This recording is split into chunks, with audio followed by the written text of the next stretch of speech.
एक लड़का था। वह काफी गरीब था। उसके पास ना तो कुछ खाने को था और ना ही रहने को घर था। वह अपने दोस्त के घर रहा करता था। उसने एक छोटी सी कंपनी में पेंटिंग का काम करना शुरू कर दिया। धीरे धीरे उसके पास काफी पैसे भी हो गए। बाद में वह काफी धनी भी हो गया, लेकिन अभी भी उसके अंदर कुछ कमी का एहसास होता था। जब वह छोटा था तभी उसके माता पिता इस दुनिया से चले गए थे। उसने कभी प्रेम को नहीं जाना था। एक दिन जब वह अपने किसी काम से बाहर गया था तो उसे एक लड़की दिखी जो कि काफी अच्छी और खूबसूरत थी। उसको देखते ही इस लड़की को उस लड़के से प्रेम हो गया। वह काफी देर तक उस लड़के को देखती रही। कुछ देर बाद वह लड़की वहां से चली गई।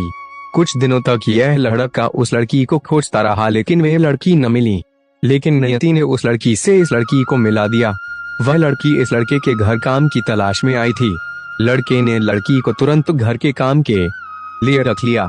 जब वह लड़की इस लड़के इस मिलने आई थी तो उस समय इस लड़के ने कुछ शब्द भी साफ से नहीं बोल पा रहा था, जिससे लड़की को लगा कि यह लड़का गूंगा है। लड़का भी जान गया था कि यह लड़की हमें गूंगा समझती है। इसके साथ ही यह लड़की समझ गई थी कि यह लड़का इस घर का नौकर है, ना कि मालिक है।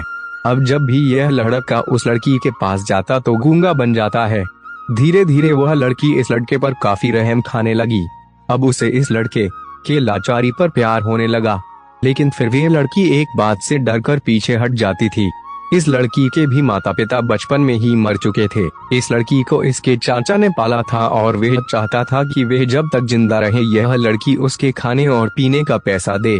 लड़की का प्रेम हद से भी बाहर जाने लगा।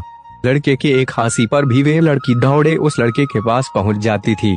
अब लड़का भी समझ गया कि इस लड़की को मुझसे प्रेम हो गया है। लड़का भी बहुत ज्यादा उस लड़की से प्रेम करता था। उसने पहले लड़की के बारे में सब कुछ पता किया। जब उसे सब पता चल गया तो वह बहुत रोने लगा, क्योंकि उसने गूंगे होने का झूठ बोला था। अब वह दिनों रात रोने लगा। लड़की अपने सैलरी में से लड़के की इलाज करवाने को कहती थी। एक दिन सुबह ही उस लड़की को पता चला कि वह लड़का हॉस्पिटल में भर्ती है। वह दौड़ते हुए जब हॉस्पिटल में पहुंची तो उसने देखा कि लड़का बेड पर बेहोश पड़ा है। उसके आसपास काफी मशीन लगी हुई थी।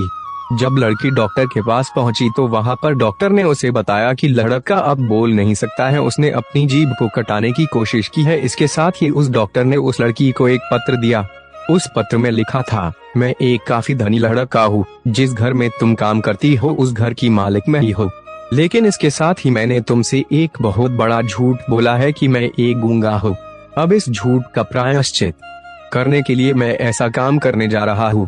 इसके साथ ही तुम मेरे घर से मेरे मैनेजर से पैसों को लेकर अपने चाचा को दे देना और एक नई जिंदगी की शुरुआत करना। अगर हो सके तो मुझे माफ कर देना, तुम्हारा दोषी। इस पत्र को पढ़ने के बाद उस लड़की के आंख आंसू से भर आए। वह दौड़ते हुए मंदिर में गई। उसने भगवान के सामने कसम खाया कि जब तक वह लड़का बोलने नहीं लगता है तब तक वह कुछ नहीं खाएगी, भले ही वह मर क्यों ना जाए। इधर डॉक्टर भी उस लड़के की इलाज कर रहे थे। ईश्वर ने दोनों के मन की बात काबूल कर लिए और अब लड़का बोलने लगा, लेकिन वह अपनी याददाश्त को खो गया। अब उसे कुछ भी नहीं याद था। अब इसके बाद लड़की ने उसके याददाश्त के लिए काफी कुछ किया, लेकिन याददाश्त न आ सका। अगर प्रेम की नींव को झूठ पर रखा जाए तो वह गिर